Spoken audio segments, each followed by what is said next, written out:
بالله من الشيطان الرجيم بسم الله الرحمن الرحيم الحمد لله رب العالمين والصلاة والسلام على أشرف المرسلين سيدنا ونبينا ومولانا محمد صلى الله عليه وسلم وأصحاب أجمعين السلام عليكم ورحمة الله تعالى وبركاته.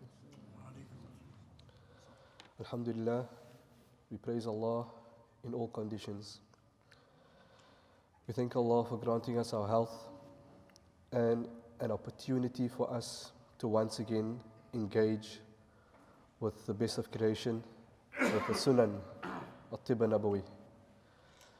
Recap, Tibb Nabawi refers to the recommendations, tacit approval, the prohibitions that the Prophet ﷺ gave to the Sahaba and by extension to us with relation to healthcare. He taught us that every aspect of the deen benefits every aspect of our life. He taught us that our acts of ibadat is a benefit for the ruh in the akhirah, but it benefits the physical body. It benefits our minds, and it can be used to assist us with our day-to-day stresses. We mentioned that modern science proves that the human being in this modern world would be faced by many stresses that affects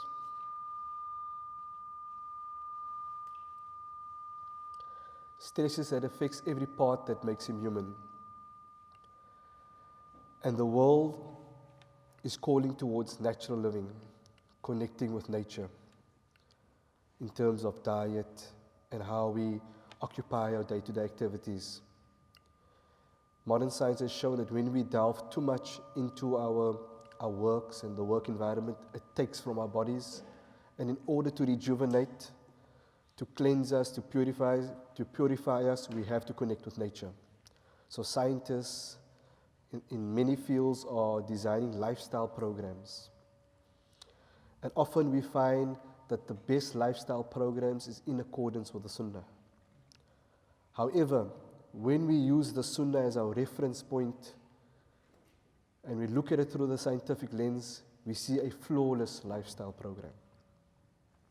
So we remind us that Wudu, Salaah, Dhikr, reading Quraan and all the acts of ibadah is there for the purpose of our creation, and that is to worship Allah. However, when we do that according to the Sunnah, we find there's added benefits. There's benefits for the physical body, for our minds, everything that our bodies and our cells and our digestions, the digestive system, the musculoskeletal system, every part that makes us human, every part that needs to be replenished, finds us through the acts of ibadah. If only we know, if only we look with a bigger lens. We don't view ibadah as something for the akhirah only. We don't place it in a religious context only. So we live our rest of our lives and we come to the masjid for our religion. In fact, if we act and live like the Sahaba, sami'na wa ata'na, we'll find that the ibadah becomes our entire lifestyle. So the topic today is hydrotherapy. Hydro refers to water and therapy, healing. So healing with water. We start off with the ayah of the Qur'an. أعوذ بالله من الشيطان الرجيم بسم الله الرحمن الرحيم وجعلنا من الماء كل شيء حي أفلا يؤمنون. Allah says that we have created everything from water. Will they not believe? A rhetorical question. So whilst today it's a scientific fact that everything is made of water, 1400 years ago, it was difficult for the Arabs to conceive that the desert sand had water in it, or the driest mountains had water in it. However, because of their belief, they accepted what the Quran said. So they used water for healing. They respected water. They understood that in water, through the Quran and the Sunnah, they will find much more than just a cleansing agent or something to quench the thirst. So water is recognized as that most essential element that sustains life. It nourishes and purifies all of creation. Every biochemical process in the body requires water to work optimally. And we find throughout the Quran, Allah describes Jannah through water.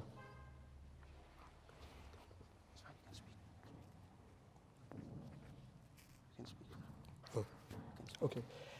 And we are also One of our highest aspirations is to drink from the pond of Kauthar. So Jannah is described through water. We know the entire earth is made up of 3/4 water. The human body, we are made of more than 70% water. When we are born, children are born in a water environment within the mother's womb. They are naturally inclined to water. Allah describes His rizq that He sends to the earth via water. We find we are drawn to water sports like swimming and surfing. And it's a natural thing that people love, to be in water. So hydrotherapy refers to the use of water internally or externally for the treatment of disease or for injury, dysfunction. Hydrothermal therapy refers to the use of water at different temperatures. So for instance, a hot bath can soothe muscle pain. A sauna can help detox the body through the pores. Wraps can be used at different temperatures to improve blood circulation, to improve healing of ligaments and tendons, as well as packs. So we said water is the basic element of life. It can be cooling, heating. When you use heated water, it takes away the cold from the body. It increases blood circulation. It opens up the blood vessels. It can cause a feeling of sedation, meaning it relaxes the body. It soothes stiff muscles. When you use cold water, it can revitalize you. It reduces swelling. So water has been used for centuries. And because the Muslims had a close connection to water, we find it transformed their lives. In the past, we find wherever the Muslim empire went, there was a certain model that caused the rest of the world to marvel. They marveled at the Muslims. We find that diseases stopped at the borders of the Islamic empire simply due to the health practices of wudu and ghusl and the daily health practices. It actually fended off diseases. And from there, the Muslims developed hydrotherapy. So therefore we find the popular Turkish baths, the use of jacuzzis, what they call aquatic rehabilitation, where water can be used to improve joint pain. So if you suffer from rheumatoid arthritis, osteoarthritis, the problem is that the joint undergoes a lot of wear and tear due to weight. But when you use a heated pool, the hydrostatic pressure in the pool supports your muscles. So you can actually walk in that pool, strengthening the surrounding joint without the burden of the weight, because water supports. So there's so many applications of water.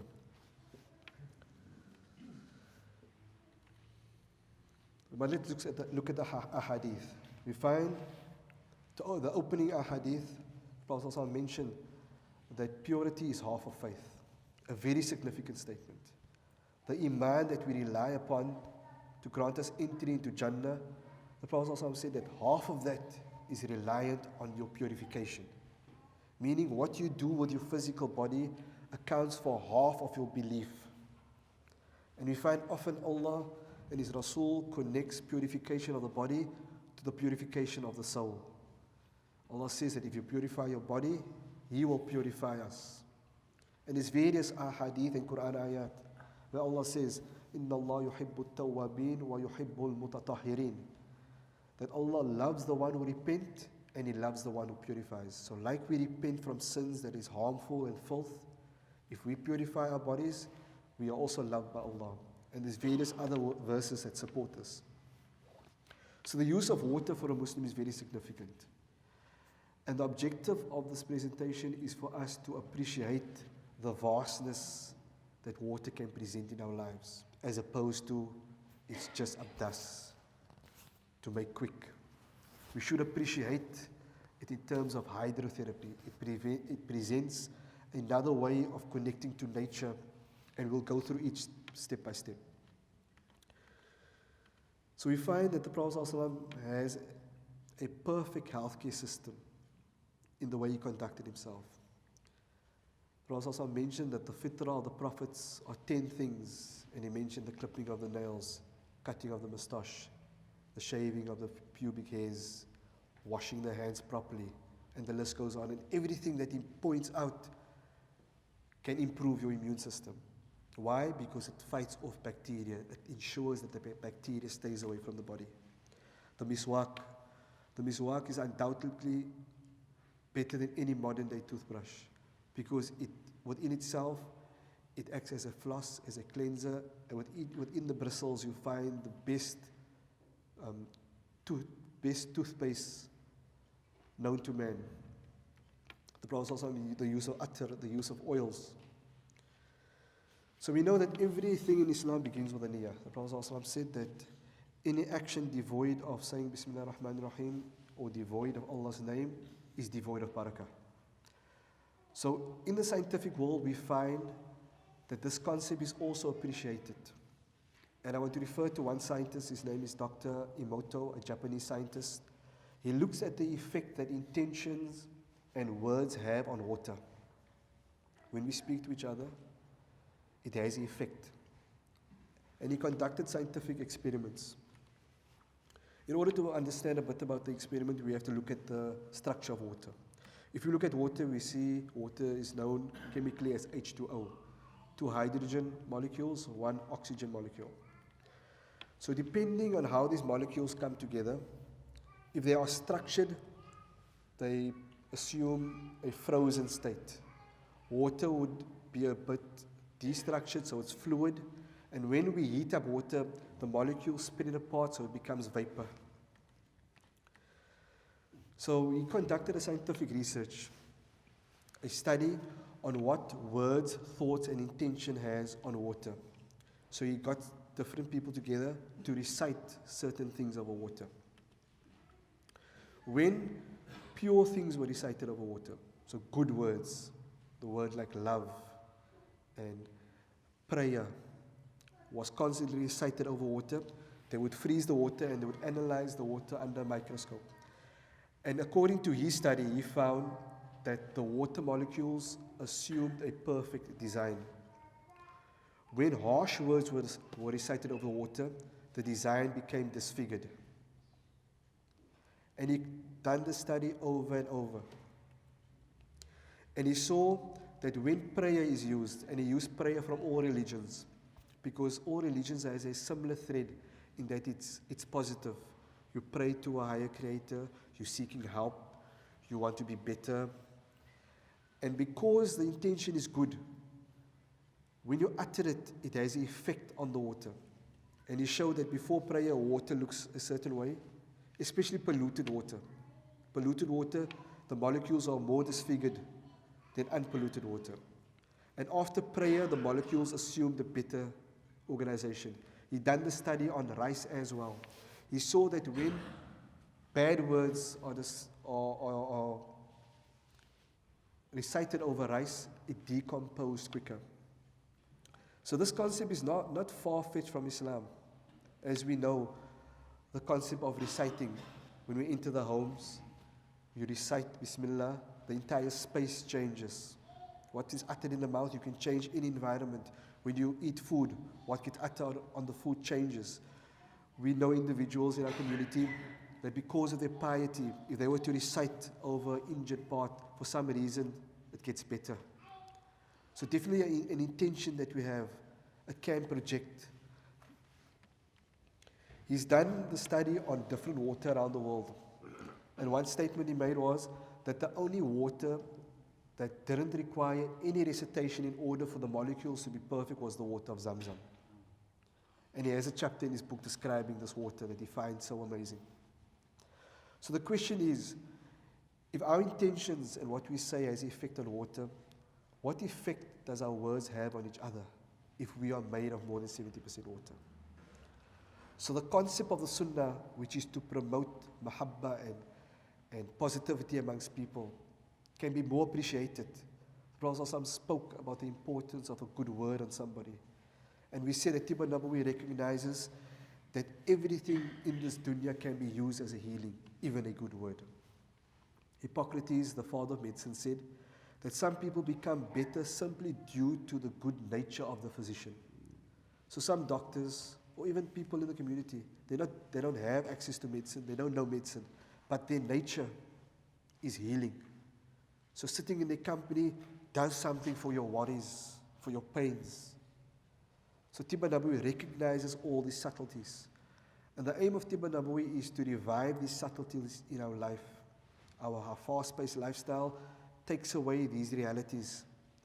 So we're looking for healing in big things, when in actual fact, as you're sitting here, there's healing in this masjid. The individual that you're sitting next to, the scent of the attar. So understand that the deen of Islam presents much more than meets the eye. And if we look through the deen, through the scientific lens, we get a small aspect of what it is. But we don't rely on science. Science gives us that better appreciation. But ultimately, we want to be like the Sahaba who said, Sami'na wa ata'na. So to appreciate the effects of water further, we have to look at what happens in our environment. Microbes. As you're sitting here, there are microbes floating in the air that you cannot see, but it can cause disease. They're present all over, on the desk, on the laptop. And I remember in my first microbiology class, we had to do an experiment where we took a swab and we had to take certain areas, swab it and place it in a dish, and we grew it on what they call agar plates. 2 weeks later, we look at the plates and see which area of the classroom had the biggest microbes. Which area would you think? So we took a swab of the desk, of the floor. Some of us went to the toilet, we took the swab of the toilet floor, the inside of the brim. Where was the most disease-causing agents? Where would you think? On our desk. Because the toilet flushes all the time, so it's washing away. But how often do we wipe the desk? And new studies have shown that the most dirtiest surface would be the keyboard, your iPhones, touchscreen technology, because you never ever clean your screens. So studies have been done on the human body. Every square centimeter on your skin has hundreds and thousands of disease-causing bacteria. There are some bacteria that's good for you and some very harmful. And studies have shown that when you wash your hands correctly, you can actually prevent diseases from spreading. So today, medically, there's big campaigns going about hand washing, correct hand washing. And if you look at scrubs in surgery, you'll see when they scrub, it mimics the fiqh of wudu. The way the Prophet ﷺ taught us on how to wash their hands properly. They scrub and they go beyond the elbows and they wash vigorously. And what's very significant, the one hadith the Prophet ﷺ said that when you perform a correct wudu, the sins leave the body even from beneath the fingernails. This is very significant because we know that we're supposed to wash so correctly that we get under the fingernails. So under the fingernails is a place that harbors disease, but it's also connected to sins that leaves the body. So the entire deen promotes holistic cleansing. So it's cleansing of the ruh and the body at the same time. Studies has done on those people that perform wudu correctly. If you wash your hands according to the Sunnah, you will find that over 90% of the germs that accumulate in your hands would be removed. If you look at the mouth is one of the most dangerous places on earth because it harbors so much bacteria. Bacteria can grow excessively in the mouth, especially when we have a diet that's so high in carbohydrates, the modern Western diet, carbohydrates and burgers. And we find that when you rinse the mouth correctly, modern science has shown that rinsing the mouth correctly can fend off gum disease, throat disease, and infections as well as ulcers. Mouth rinsing, gargling also strengthens the facial muscles, which contributes to reduction of muscle tension. So when we stress, we tend to bite. But if you gargle your mouth throughout the day, you relax these muscles. And when that muscles are relaxed constantly, it keeps the face looking fresh and radiant. So when you put effort into that wudu, it has an effect on the face. There's certain individuals that you'll see their face glows all the time. If you ask them about their day-to-day habits, they'll tell you that they're very precise on the wudu. If you look at the nostrils, what's the purpose of nose hairs? Definitely not that. The purpose of nose hairs is to trap dust, pollen, bacteria. But once it traps the pollen, the dust, and the bacteria, what happens then? If you never ever rinse your nose in a day, It means when you go sleep at night, you're inhaling all of that bacteria, leading to sinus congestion, hay fever, and the list goes on. So studies were done on noses, Muslim noses. Those that perform wudu according to the Sunnah, those that are haphazard, and those that leave it out. And it showed that those people that leave out the nostril area have the most bacteria present. So when the bacteria stays there for a while, it causes mucus congestion. When it stays there longer, it goes down to the throat, it can cause tonsillitis. And if it stays longer, it can go to the heart, into the heart valves. So what happens is when you study a bit of fiqh, and you'll just learn a bit more, you find out that you have different arkans and shuruts, and the wudu is separated into the faraid and the sunan, and if you only wash the faraid, your wudu is valid. However, if you look at the sunan, which happens to be the mouth, the nose, and the ears, these are all the entry points of bacteria into the body. So when you look after the sunan, that's the beauty of wudu. You are improving your immune system. So when you look for the shortcut, you are cutting benefits that can improve your health. And you are cutting out on possible rewards. If you look in the facial region, massage of the face triggers certain pressure points on the face. There's certain points, according to natural medicine, that if you press, you can relieve congestion, you can relieve tension. So by massaging your face, in other words, the Prophet ﷺ mentioned that when you perform wudu, make sure that it covers the entire face and it reaches as far as the beard. And you do it vigorously. It can remove tension. Also look at the wudu in context of your day-to-day living.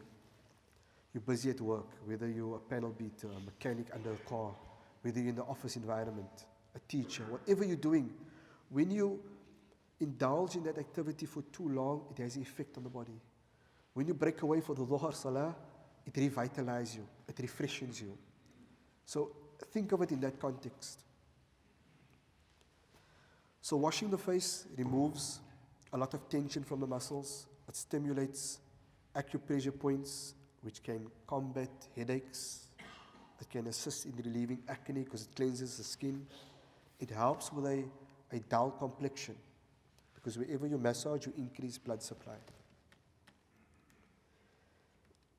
When it comes to the arms, washing the arms facilitates a type of massage.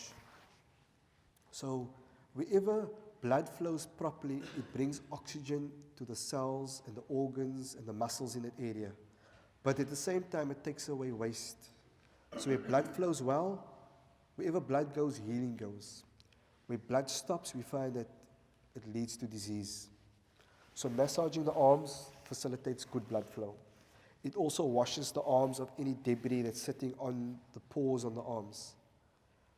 The lymphatic system is a system of the body that is designed to take away bacteria and move it to the nodes. Those little round circles are nodes. But the lymphatic system doesn't have a pump. The circulatory system has a pump. So the lymphatic system requires muscle movement in order to work properly. So when you massage, you're actually moving bacteria that accumulates within the channels in the arm towards the armpits.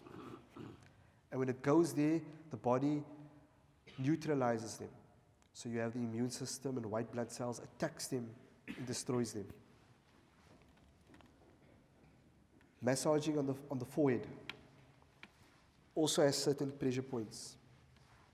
And we find what's very significant is that the Prophet ﷺ advised us that when we become angry, perform wudu, teaching us that wudu is an act of ibadah, but not for salah only.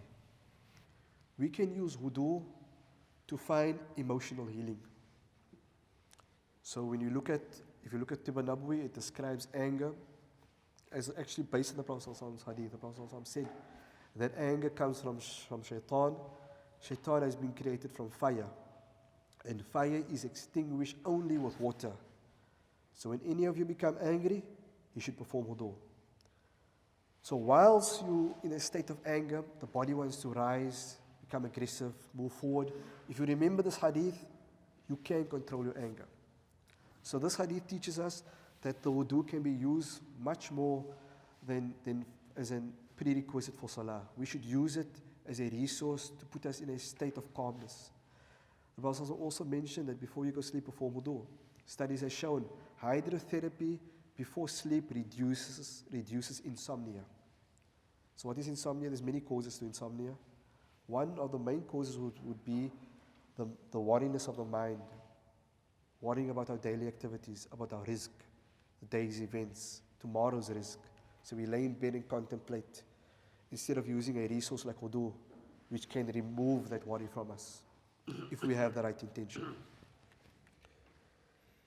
If you look at the ear, in natural medicine, the reflexology, the ear is recognized to stimulate different organs of the body. So when you massage the ear, it can have an effect on certain organs.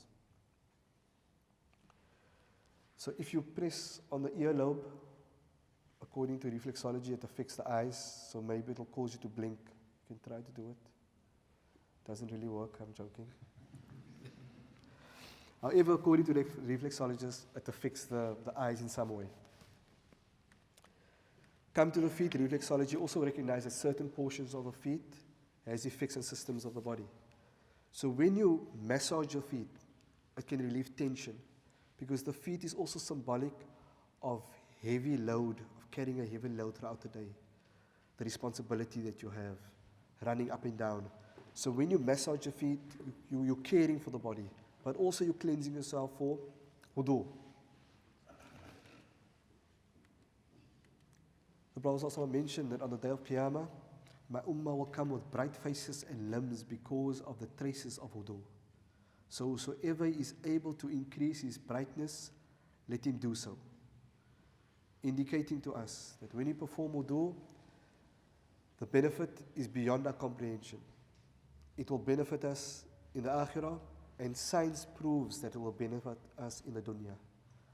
So the objective of the lesson is to look at this act of ibadah as much more as something that I just need to perform salah. Use it as a resource throughout the day.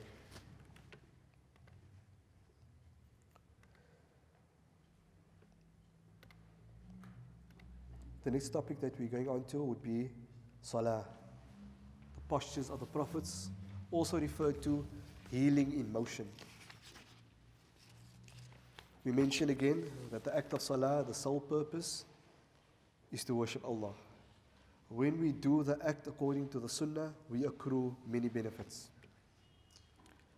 So in order to appreciate the salah, we have to look at everything around the salah. So you find as human beings, we are constantly affected by changes in our natural environment. We are connected to the universe. We are connected to the sun, to the moon, to the weather, to changes that affects our physiology. Meaning, what happens outside of the body affects every cell in the body. So when we look at the science known as chronobiology, it refers to a study which examines the role that the lunar and solar related systems or rhythms have on human beings, also known as biorhythms. So the changes in the light throughout the day, the changes of the season, causes changes within your body. Baby agrees with me. When it comes to nighttime and you want to sleep, you don't merely intend to sleep. Allah allows you to sleep. It's not your music before bedtime, or the paksunchi from the loved one, or the hot chocolate with marshmallows. Allah allows you to sleep. How so? Scientifically, it's proven that we have hormones in the body that's secreted when the sun sets. Hormones refers to chemicals or substances that allows the body to enter a certain phase. So throughout the day we have energy hormones. When the sun sets, the photoreceptors in the eyes and the entire body's detection mechanisms picks up that the day is turning into night. And a certain hormone gets secreted known as melatonin, which is the sleep hormone. So this hormone increases in the body and the energy hormone drops. And this hormone brings about the feeling of relaxation. And when this hormone reaches a peak, we sleep. I see there's some people's hormones are high at the moment because they're dozing. But it also means that we're close to Isha time. So when this hormone reaches a peak, you sleep. If this hormone doesn't reach that peak, you can't sleep. Speak to somebody that works night shift. He'll tell you all about it.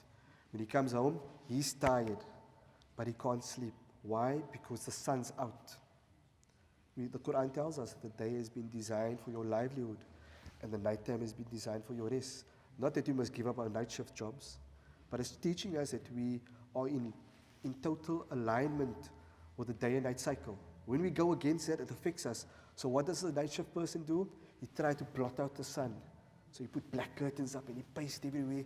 But his body knows it's daytime. So he doesn't get that quality of sleep. So when you sleep at night and that hormone is high, around about Fajr time, every human being's body knows that the sun is about to rise.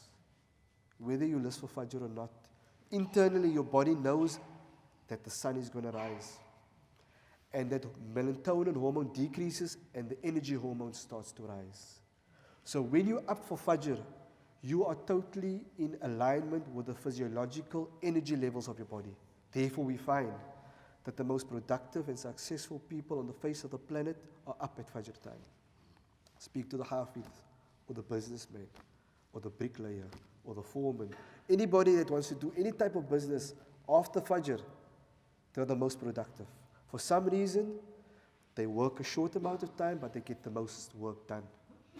And if you look at this famous book, The 7 Traits of the World's Most Successful People, one of the traits is all of them are up at 4 a.m. We're talking about billionaires that had nothing, and they became successful business people because they acknowledged that when you're up early, you get the most out of the day. And the Prophet ﷺ taught us that the 2 raka'ahs of Fajr is worth the entire dunya. Meaning that when you're up for that time, you are the most productive that you can be. If you follow the hadith further, where the Prophet ﷺ mentions that it's important to sleep straight after Isha, you maximize on that quality of sleep. And when we look into the world of REM sleep cycles, it shows that there's different phases of sleep throughout the night. The sleep that you get from 11 a.m. to 2 a.m. has the highest quality. If you're in bed that time and you're sleeping, you will get the most deepest quality of sleep. You can never get it anywhere else out of that time. Therefore, if you sleep, the person that sleeps after Isha, naturally they wake up Tahajjud time feeling the need to do something. So Fajr is not a problem. So understand that your body innately wants to be up at that time. It's our habits that cause us to make it difficult to get up at the time. But when you align yourself according to what the body wants to do, you become superhuman. Meaning, you become the best you. Less fatigue, more productive. The other benefits that happens around about Fajr time also takes place. They speak about a transformation energetically, inwardly and outwardly. So inside your body, hormones are being stimulated to move you towards energy. In the atmosphere, there's changes taking place. In natural medicine, we recognize that everything we can perceive through the senses can heal you. So what you see has a big effect on the matters of the heart and every cell of the body. If you're seeing positive images, it uplifts the soul, but it also heals you. Negative images breaks you down. So the glance of the sun rays after Fajr, the orange and the red in color therapy is seen as stimulating colors. So when the Buddhas come out of masjid and they walk into their homes, there's an upliftment taking place. There's changes in atmospheric gas. At Fajr time, due to the heat that's available, that's a minimum type of heat and a certain type of light, we find there's a presence of what they call O3 gas. O3 gas has been proven scientifically to have a stimulation or stimulatory effects on the nervous system, which boosts your energy and it puts you in an ideal mental state for work. So therefore you find the Hufad will tell you the best time to learn Hifz would be Fajr time. So now you go to work. From 6 to 9 o'clock, the energy hormone is very high. Melatonin is almost non-existent, except for some people that sleep while they're driving. So at work, between 6 and 9 o'clock, you're the most productive. At Zawal time, every human being has an energy low on the face of the planet. because we are connected to the cycle of the universe, of the sun and the moon. So when the sun is at its zenith, your energy levels are at its lowest. So if you're sitting in your office environment and you're busy there for hours and you have a huge deadline and you think to yourself that Dhuhr time is coming, I don't have enough time, I'm going to skip Dhuhr and make it later tonight, Taraweeh. You are fooling yourself because you are pushing your body to a state that it's not designed for. We have not been created to work 8 hours a day non-stop. وَمَا خَلَقَتُ الْجِنَّ وَالْإِنسَ إِلَّا لِيَعْبُدُونَ. We have been created to worship Allah. So when the rest of our activities moves around our obligations, we find healing in the ibadat. So think about the person in the office environment, sitting over in his computer, slouching more and more. The connection between the brain and the central nervous system is interrupted. There's tension in the shoulders, bad circulation in the legs, the glare of the computer, and he's going on and on. When it's Dhuhr time, he leaves his computer. When he makes connection with water, he's connecting with the element that he is made up of. If he starts thinking that every aspect of this wudu will benefit me, he will get that. Allah says that He treats His slave the way He thinks of him. So when we have a high perception of our ibadah, it becomes an aspect of our day that we crave for. Because our work is so difficult, we want to make Dhuhr now. And therefore we find that all societies around the world, the empire of the Muslims was so great because they looked after the acts of worship. So they were the greatest giants, intellectual giants in all sciences. But they made the most ibadah. How is it possible? Because ibadah adds barakah to your life. But when we use our own logic and we think about time, we forget that the deen of Islam puts us into the natural cycle of the universe. We are created on the fitrah, and the deen of Islam is that fitrah. It is the natural way.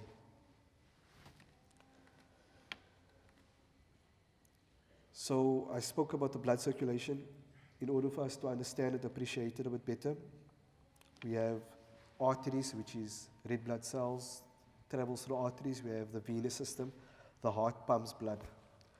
Every breath that we take, that oxygen goes onto a red blood cell. The heart moves the cell through the arterial system to every organ of the body. This is with every breath. That blood cell carries nutrients, oxygen, hormones, everything that every part of our body craves.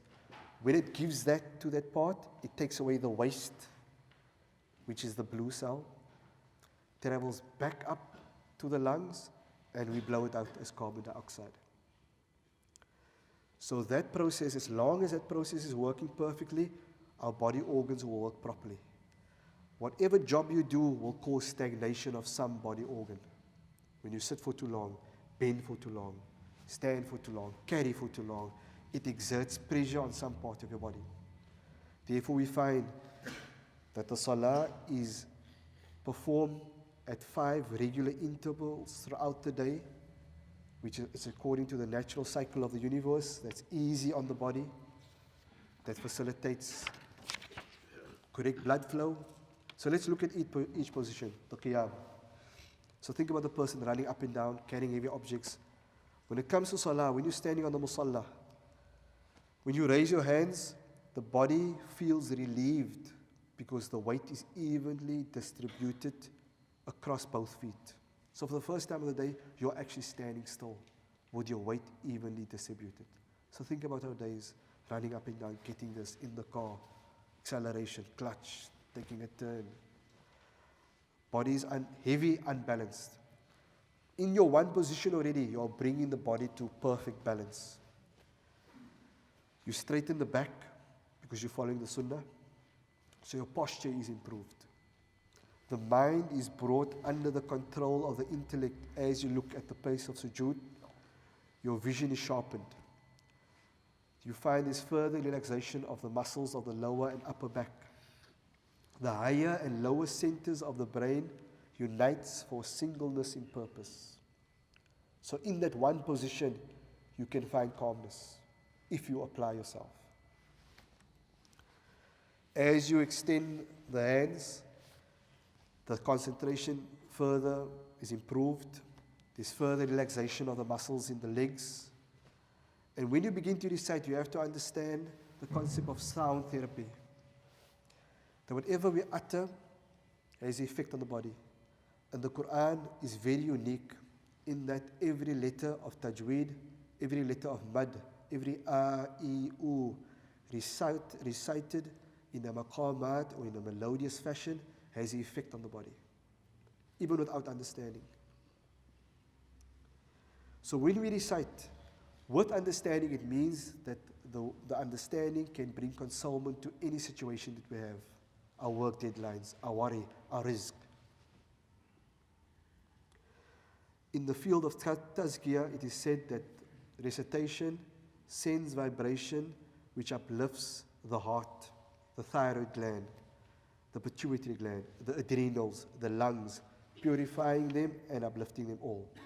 So I'm speaking about the physical benefits, emotional benefits, but different ulama in different fields will speak about different benefits. In the field of tazkiyah, they'll go much deeper. When you perform ruku', according to the Prophet ﷺ's ruku', the Sahaba described that his back was straight, it was horizontal. If you were to put a glass of water on his back, the water wouldn't move. If you perform that type of ruku', you will find that the muscles of the legs are toned. The muscles of the abdomen are toned. So if your back is straight, you strengthen the abdominal muscles. So if you want a good six-pack, perform a good ruku'. It is also said that over time, this posture improves the personality, creating a sweet kindness and inner harmony. So when you go into ruku', remember that the blood rushes to the brain, to the lungs, to the upper torso, bringing oxygen, nutrients, hormones, taking away waste products. When you stand up, the blood returns. When the blood returns, it relieves pressure points in your neck, shoulders, the trapezius muscle, which are areas of tension. So whenever anybody's stressed, you know that if you feel the neck muscles, it's very tense. So in one position, you can relieve the muscles and relieve tension. When you go into sujood, we find a perfect sujood means that the knees are at a right angle. The sujood is seen as the ultimate posture of submission and humility. The right angle also allows the muscles to develop, so it can prevent flabbiness in the midsection.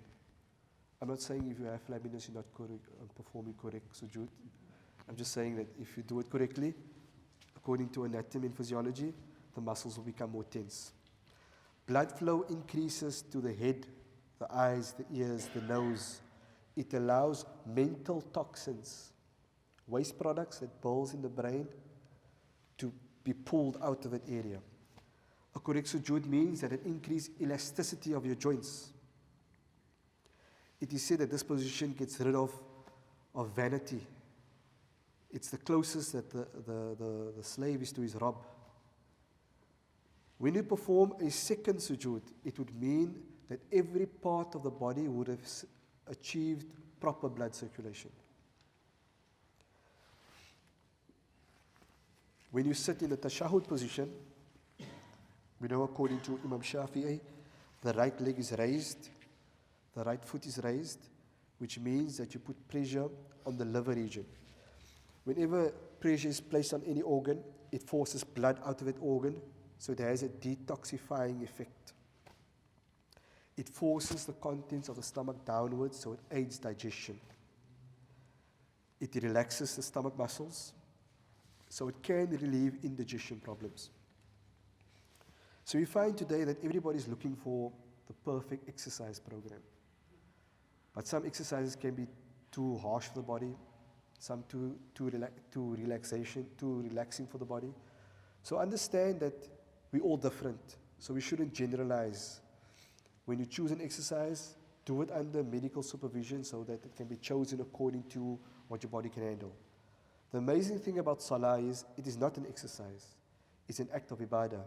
However, it benefits every part of the body, the joints, the respiratory system, the brain, the digestive system, the muscle-skeletal system. And if you were to calculate the different postures in a day, for instance, if you were to just perform the faraid, in one day you'll perform 119 physical postures. In a month, 3,500. Over a year, 42,000. Over 40 years, more than 1 million, close to 2 million postures. If you were to go to a sports scientist and say, if I were to do these movements for the rest of my life with using water as hydrotherapy, what would you say about my health? Through the science of natural medicine and sports science, they will tell you that you have a perfect system that is well designed for the body at perfect intervals throughout the day. So understand that our acts of ibadah presents holistic healing to us. So your salah, the different positions, is not merely movements that was done by prophets. It is based on the fitrah, on a design that is divine, that connects us to what we have been created for. It connects us to the cycle of the moon, of the sun, of the planets. It connects us to the seasons, no matter what your geographical location. If you look at the essence of creation, you will see that at the level of the atom, which is said to be the smallest part of creation, so everything in this masjid is made of atoms, even our body. There's a certain pattern. In the middle you have the nucleus, and around the nucleus you have a rotation of electrons and protons in an anti-clockwise position. So there's a pattern at a micro level. When atoms come together, it forms cells. If you look at certain cells, we see there's a movement in an anti-clockwise position. When cells come together, they form tissues, which form organs. If you look at the human body, we will see that the blood circulation system moves in an anti-clockwise position perfectly. So at a micro level, there's a design. At a macro level, there's a design. On the very planet that we are living, the Earth. The Earth rotates on its own axis in an anti-clockwise position. In our solar systems, all the planets rotate around the sun in an anti-clockwise position. And it is said that galaxies move in the same direction. So at the micro level, there's a design that Allah has ordained. At a macro level, there's a design that Allah has ordained. And it all follows a certain pattern. And our acts of ibadah follow that same pattern. So when we perform the act of tawaf around the Kaaba, we are mimicking an act that is happening within our bodies at a micro level, on the earth that is moving in that same direction. Therefore, we find ourselves in a state of ecstasy or bewilderment or a feeling that we cannot explain, because for the first time in our lives, we are doing what we have been designed to do at every level. Every cell is doing it in our body. Our heart is doing it. The earth is doing it, and now we are moving in that direction. Therefore, every part of our body receives holistic medicine. And this is what Tibb Nabawi is. It connects the human being to the natural design. We have been created on a fitrah, and Tibb Nabawi connects us to that fitrah. It tells us that this world has benefit and harm. And the harm is placed on us without us knowing. But when we collect to the Sunnah, automatically we are taken out of that harm. But we have to have a better perception of the Sunnah. And when we have a better perception, our body is open to accept that healing. So Tibb Nabawi is fulfilling the fitrah. وآخر دعوانا أن الحمد لله رب العالمين. If there's time for questions, I'll take the written questions.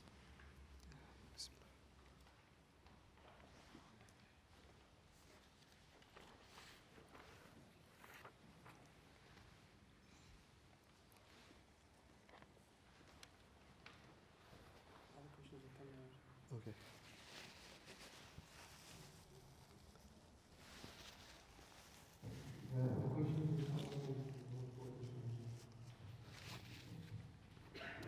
The question is there any harm in sleeping immediately after eating? Okay. The question is that, what happens if you eat yourself in a coma? That's the question. Okay, basically, when we sleep, the body uses energy for digestion, but it does not use the same amount of energy as we would use when we awake.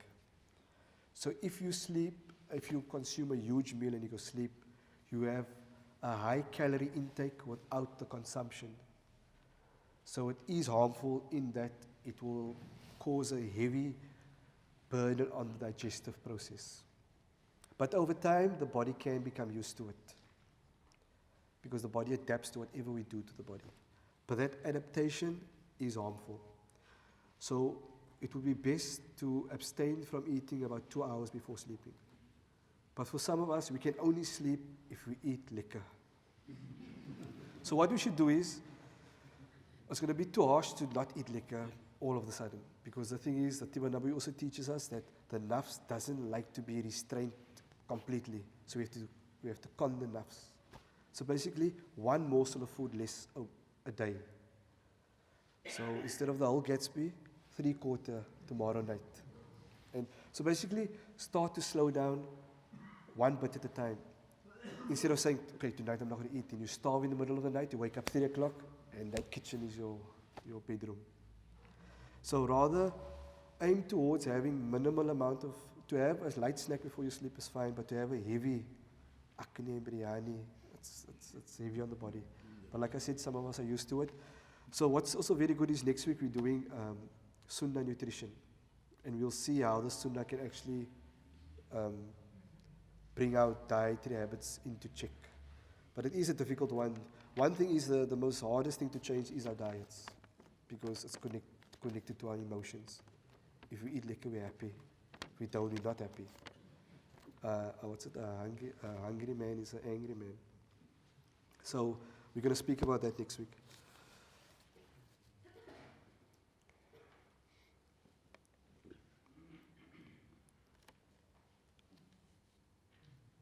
Okay, the question is, so what happens if we don't drink water and we only drink tea and coffee? Basically, the best drink according to the Sunnah is water, and scientifically, the best drink is water. Water is needed for every part of the body. Without water, the cells in the body cannot communicate. The processes cannot happen efficiently. Tea and coffee is like third grade water, not even second best. So within tea and coffee, you get teas that are herbal, but there's also a lot of preservatives in some teas. So for every cup of tea, you might need 2 cups of water to cleanse that tea out. But I'm not saying give up on your tea. I'm saying ensure that you have more water than tea in your day. So if you like your 5 cups of tea a day, have 3 cups and have 2 cups of water. If you want to ensure that you're having a good amount of water a day, whatever you will do, have a glass of water. That would be a good intake. But also understand that we obtain water from food, so when we eat, there's water that's extracted from food. So too much water can also be a bad thing. So don't overhydrate. But understand there is no better fluid than water.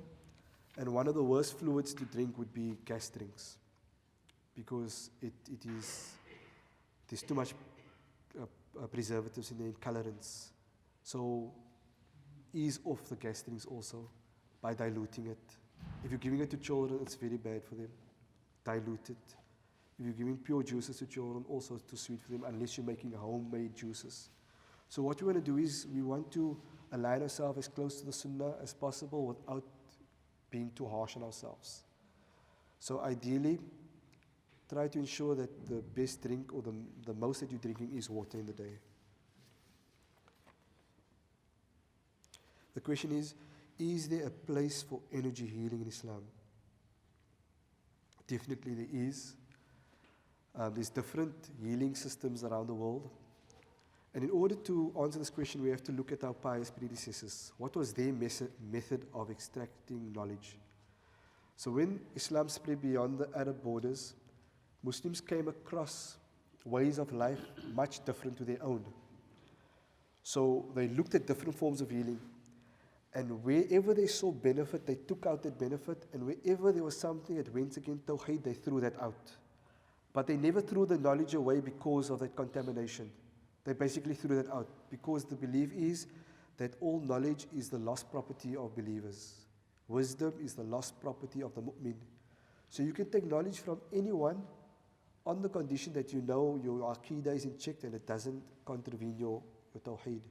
So some energy healers would say that healing takes place through me, and which according to Islam is not far-fetched because Allah used people for healing. But when you are considered to be the healer, that's a big problem. So you could take energy healing from somebody, but the way you apply it within the framework of Islam becomes permissible. Because we find the Sahaba used different forms of healing that was practiced by the polytheists, the people that practice shirk. But the medicine, there was benefit in certain parts, and they took the medicine only. So that comes from, so therefore Tibb an-Nabawi embraces any method of healing that does not contravene our Aqidah. What book is recommended to purchase as a reference for prophetic healing? The best books would be the books of Ibn Qayyim al-Jawziyah and Jalaluddin Asyuti, which is entitled Medicine of the Prophet. However, the jargon used in there is very difficult to understand. So you could take some recommendations. So to obtain the modern versions of it, like Islamic medicine, written by modern scholars, is better. However, the modern scholars would focus on one food item and the medicinal value of it. So the philosophy of Tibb an-Nabawi doesn't carry through. So what I'm going to try to do is to try to bridge the two together. Get the philosophy of Tibb an-Nabawi in a modern, that's what this class is actually about. So we find that a lot of modern day scholars are writing benefits of honey and dates, but in isolation. But connected to that is an understanding on how to use it according to the body, because the Prophet ﷺ used food according to qualities. Dates is heating. So in certain circumstances, too much dates can overheat the body. But dates in itself is very good. But certain people shouldn't have too much dates. So we'll talk about that also in the future. The question is, if you add normal water to Zamzam water, will the Zamzam water lose its good properties? How can we preserve Zamzam water? So basically the concept is simple, that good can be multiplied. So therefore we find if you mix Zamzam water with different water, the barakah of Zamzam water can spread. So barakah is a difficult thing to talk about, because it can be done with something small, but it can have massive effects. Like the ulama, they did something small, but it's still with us today. They considered it small, it's still with us today. Someone spread a good word to somebody, they pass it on. So the concept of changing the energetics of something is very real in Islam. That barakah can be transferred to something and it can maximize. Okay, I think that's all the questions for this week. One question is elaborate more on olive and fig. We'll do so next week.